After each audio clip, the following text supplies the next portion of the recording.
મિત્રો, આ ફિલ્મ વિશે આમ તો ઘણું બધું લખાયું છે અને ઘણું બધું બોલાયું છે. ઘણા બધા મહારથીઓએ ઘણી બધી વાતો આ ફિલ્મ વિશે કરી છે. પણ આજે મારે વાત કરવી છે આ ફિલ્મ 100 કરોડ સુધી કેવી રીતે પહોંચવાની હકદાર છે એના વિશે. તમને બધાને ખબર હશે કે અત્યારે 50 કરોડ તો ઓલરેડી કરી લીધા છે અને હવે તો 65 કરોડની ઉપર કંઈક અમાઉન્ટ પહોંચી ગઈ છે અને બહુ જ જલ્દી 100 કરોડ પણ કરી શકે એમ છે. હું વાત કરી રહ્યો છું લાલો શ્રી કૃષ્ણ સદા સહાય, તે જે ગુજરાતી ફિલ્મ જે અત્યારે સૌથી વધારે ટ્રેન્ડિંગમાં ચાલી રહી છે. બધી જ જગ્યાએની વાતો થઈ રહી છે. તમે કોઈ પણ વ્યક્તિને મળશો ને એ તમને કેમ છે પૂછતા પહેલાં એવું પૂછે છે કે લાલો જોઈ કે નહીં. આ મેં પોતે અનુભવેલી વાત હું તમને કહી રહ્યો છું. તમને એ વાત જણાવતા મને આનંદ થાય છે કે જ્યારે આ ફિલ્મનું અનાઉન્સમેન્ટ થયું ત્યારે મને જોવાની ઈચ્છા હતી કે આ ફિલ્મ જ્યારે રિલીઝ થાય ત્યારે આપણે જોવી છે. પછી દિવાળી ઉપર ફિલ્મને રિલીઝ કરવામાં આવી, પણ અનફોર્ચ્યુનેટલી થયું એવું કે આ ફિલ્મ જોવા માટે કોઈ નહોતું જતું.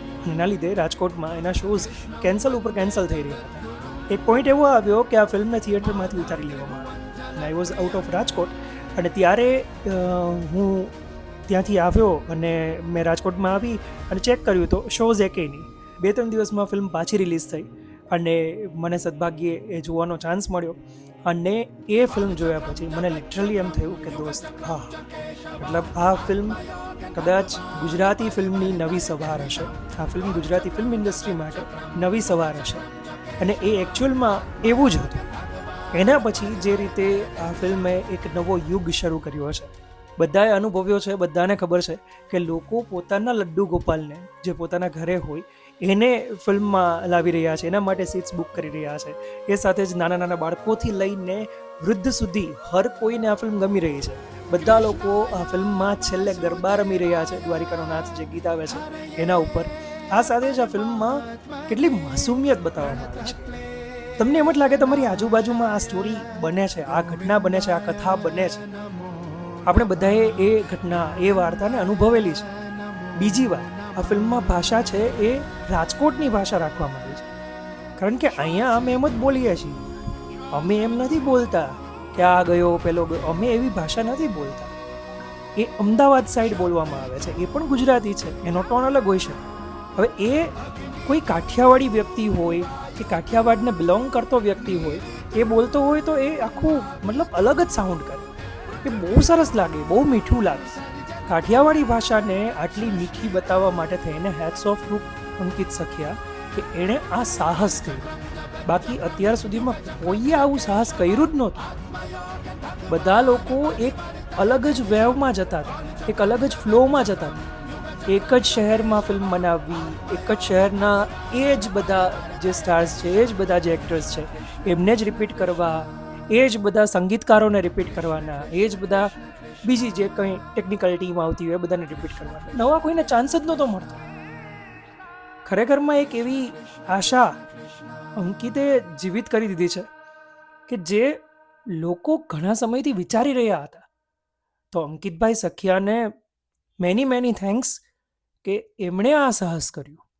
એના પછી હવે કોઈ આવનારા ડિરેક્ટર હશે તો એ આ સાહસ કરશે, આ જોઈને કે શક્ય તો બધું છે, બસ ભગવાન તમારી સાથે હોવા જોઈએ. અને એમણે 100% સ્ટ્રગલ કરી જ છે અને એ સ્ટ્રગલ કેવી છે એ એમને જ ખબર હશે. 70% ફિલ્મ એવું લાગે છે કે જેટલા લોકો એને ફીલ કરી શકે એમના માટે રોવામાં જ જાય છે આ ફિલ્મ ઓલમોસ્ટ. કારણ કે તમારી જે લાગણી છે એ તમે ફિલ્મના એક એક પોઈન્ટની સાથે કનેક્ટ કરી શકો યાર. આની પહેલાં એવી કોઈ ગુજરાતી ફિલ્મ નથી આવી કે જેમાં તમે આટલું રોવો કે આટલું બધું તમે ઇમોશનલી કનેક્ટ થઈ જાઓ. આવી છે ઘણી બધી ફિલ્મ્સ એવી કે જે ભગવાન પર બનેલી હોય અથવા તો ભગવાન એ ફિલ્મમાં આવતા હોય એવું બતાવવામાં આવ્યું હોય. છેલ્લા 2-3 વર્ષમાં હું તમને ગણાવી શકું એટલી બધી ગુજરાતી ફિલ્મ્સ આવી છે કે જેમાં ભગવાનનું કોઈને કોઈ રીતે કેરેક્ટર બતાવવામાં આવ્યું હોય, પણ ટ્રીટમેન્ટ અલગ છે, માવજત અલગ છે. આ ફિલ્મની ટ્રીટમેન્ટ, આ ફિલ્મની માવજત ઘણા બધા લેવલે અલગ છે. ભલે આ ફિલ્મ ઓછા બજેટની છે, પણ ઓછા બજેટની ફિલ્મને આ રીતે માવજત આપવી ને એ પણ એક કળાની વાત આવે. બ્રાવો અંકિતભાઈ સખિયા, ખરેખરમાં તમને ધન્યવાદ છે કે તમે આ વિચાર કર્યો અને આ લેવલ પર આ ફિલ્મને લઈ ગયા. બહુ ઓછા બજેટના પ્રોજેક્ટને આ લેવલ ઉપર રિલીઝ કરવો અને આવી રીતે બનાવવો ને એ અઘરું છે. જેણે બનાવ્યું હોય એને જ ખબર હોય. જ્યારે મેં ફિલ્મ જોઈ ત્યારે જ મેં રિવ્યૂ અપલોડ કરેલો, તમારામાંથી કદાચ કોઈએ જોયો હશે અને ઘણા બધાએ જોયો છે, એટલા માટે હું આ વાત કરી રહ્યો છું. એના પછી મેં ફિલ્મ બીજી 2-3 વાર જોઈ લીધી છે. એટલે મને હવે એમ થઈ ગયું કે મતલબ ગમે એટલી વાર હું જોઈશ મને કંટાળો નહીં આવે, મને મજા આવશે આ ફિલ્મ જોવાની. કારણ કે જ્યારે જોઈશ ત્યારે કંઈક નવું શીખવા મળે છે, જ્યારે જોઈશ ત્યારે કંઈક નવું જાણવા મળે છે. હવે બીજી વાત કે આ ફિલ્મ બધા માટે નથી. આવું હું એટલા માટે કહું છું કારણ કે અમુક લોકો તમને એવા પણ દેખાશે સોશિયલ મીડિયા ઉપર કે બીજી કોઈ પણ જગ્યાએ કે જે તમને એવું કહેશે કે સ્ટોરી તો યાર બહુ સિમ્પલ છે. હવે એ ઓલરેડી એવું એક્સપેક્ટ કરીને ગયા હતા કે એમને સ્ટોરી કંઈક અલગ લેવલની મળશે. તો આ ફિલ્મ તમારા માટે નથી. આ ફિલ્મમાં વાર્તા બહુ સરળ છે. આ ફિલ્મના પાત્રો બહુ સરળ છે, જે ઇઝીલી તમે ડાયજેસ્ટ કરી શકો એવી ભાષા બોલે છે, એવી વાતો કરે છે. હવે તમે એમની પાસેથી તમે કંઈક અલગ જ એક્સપેક્ટ કરીને ગયા હોય તો તમારા વિચારો ને એમના વિચારો એમાં સામ્યતા ના હોય એવું બની શકે. અને આમ પણ બધાને ગમે એવું બધી જ જગ્યાએ અવેલેબલ નથી થવાનું ક્યારેય પણ, નિયમ છે. વાત હવે લહેકાની, તો એક અલગ જ પ્રકારનો લહેકો તમને આ ફિલ્મમાં સાંભળવા મળશે. જો તમે ક્યારેક ને ક્યારેક કાઠિયાવાડમાં રહ્યા હોય તો ભાઈ તમને મજા આવી જવાની. સિરિયસલી બહુ મજા આવશે, બહુ જ મજા આવશે. જેણે જુનાગઢ જોયું છે, જેણે ભાવનગર જોયું છે, જેણે રાજકોટ જોયું છે, અથવા તો જેના મિત્રો અહીંના છે, અમારી આજુબાજુ ક્યાંક રહેતા હોય, બરાબર, તો તમને અમારી જે ભાષા છે, આવું હે જાવું હે, બેવું હે તો બેહી જા, એવું બધું તમને સાંભળવા મળશે. અને એ મજા છે એની, બરાબર. એ કરતાં ઈમાં કેટલી મજા છે એ તમને આ ફિલ્મ એકચ્યુઅલમાં મજા કરાવે છે, એ લેવલ પર તમને લઈ જાય છે.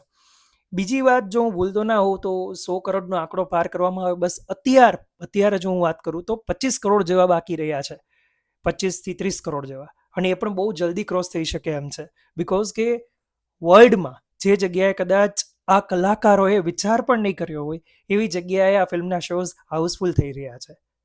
તમે માનશો નહીં યાર, લોકો લાઇનમાં ઊભા આ ફિલ્મની ટિકિટ્સ લે છે, એ પણ લંડનમાં. વિચાર તો કરો, મેં પોતે વિડીયો જોયેલી વાત હું તમને કહી રહ્યો છું. એટલે કહેવાનું એ જ કે કોઈ પણ ભાષાની ફિલ્મ હોય, કોઈ પણ પ્રાંતની ફિલ્મ હોય, કાઠિયાવાડની હોય, ગુજરાતની હોય, ઉત્તર ગુજરાતની હોય, કોઈ પણ જગ્યાએથી ફિલ્મ આવી હોય, એ ફિલ્મને પ્રતિષ્ઠિત કરવામાં ડિરેક્ટરની સાથે સાથે ઓડિયન્સનો પણ એટલો હાથ હોય છે. ઓડિયન્સ આ ફિલ્મને એટલા માટે વધાવી કારણ કે ઓડિયન્સની લાગણી આ ફિલ્મની સાથે કનેક્ટ થાય છે.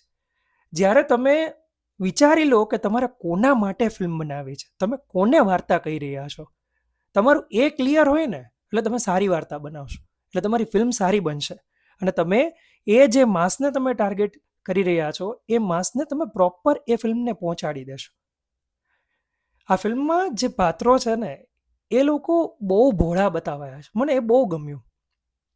લાલાને ભલે તમે જુઓ છો, તમને એ દેખાય છે કે ભાઈ એની ઘણી બધી કુટેવો છે, પણ કેટલો ભોળો છે, કેટલું નિર્દોષ વ્યક્તિત્વ છે. સામે લાલાની વાઈફ તમે જુઓ તુલસી, કેટલું નિર્દોષ, કેટલું સરળ વ્યક્તિત્વ યાર.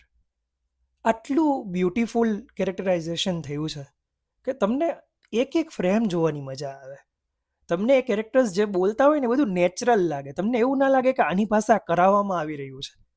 અને શરૂઆતની તો વાત જ અલગ છે. ભગવાન શ્રી કૃષ્ણના રોલમાં એણે જે રીતે ન્યાય આપ્યો છે, કદાચ આ રોલ, આ કેરેક્ટરાઇઝેશન જે કાંઈ થયું છે એ લાઈફ ટાઈમ લોકોને યાદ રહેવાનું છે એનું. તો મને એવું લાગે છે પર્સનલી કે આ કંઈક ઈશ્વરીય સંકેત છે. બાકી ક્યારેય પણ આ પ્રકારે ફિલ્મ હિટ થવી પોસિબલ નથી. હમણાં જ મેં એક હિંમતનગરનો વિડીયો જોયો જ્યાં એક આઈસર ભરીને ઘણા બધા લોકો મૂવી જોવા ગયા, અને એ પણ રાત્રે કડકડતી ઠંડીમાં 10 વાગ્યાનો કંઈક એ લોકો નીકળ્યા હતા અને 11 વાગે કંઈક પહોંચ્યા છે લોકો. એ જે ગામથી બિલોંગ કરતા હતા એ ગામમાં થિયેટર જ નથી, એટલા માટે એ લોકોએ કંઈક હિંમતનગર જવું પડ્યું, અને પછી એ લોકો હિંમતનગર જઈને લાલો ફિલ્મ જોઈ છે. એની સાથે બાળકો હતા, વૃદ્ધો હતા, બધા જ લોકો એક જ આઈસરમાં છે. એવી મજા આવે છે આ બધું જોઈને. ગુજરાતી ફિલ્મ ઇન્ડસ્ટ્રીનો આવો દોર ક્યારેય વિચાર્યો નહોતો જે અત્યારે જોવા મળી રહ્યો છે. વી આર સો લકી કે આપણે આ જોઈ શકીએ છીએ. એ બધા જ મ્યુઝિક ડિરેક્ટર્સ, એ કેમેરા ટીમ, એ ડિરેક્ટર્સની ટીમ, એ હર કોઈ વ્યક્તિ જે આ ફિલ્મની સાથે જોડાયેલા છે એ બધાને થેન્ક યુ સો મચ દિલથી. અને એ બધાને મેની મેની કોંગ્રેચ્યુલેશન્સ કે તમે 100 કરોડની film for the first time in Gujarati film industry તમે કરવા જઈ રહ્યા છો બહુ જ જલ્દી. So hats off to you. Thank you so much. આવી જ રીતે આ પ્રકારના વિડીયોઝ હું બનાવતો રહીશ. તમે જોતા રહેજો. મારું નામ છે આરજે રવિ. હું 94.3 માં FM પર રેડિયો જોકી છું. આ મારી યુટ્યુબ ચેનલ છે. જો તમને આ વિડીયો ગમ્યો હોય તો મારી આ ચેનલને સબસ્ક્રાઈબ કરી દેજો. Thank you. હરે કૃષ્ણ.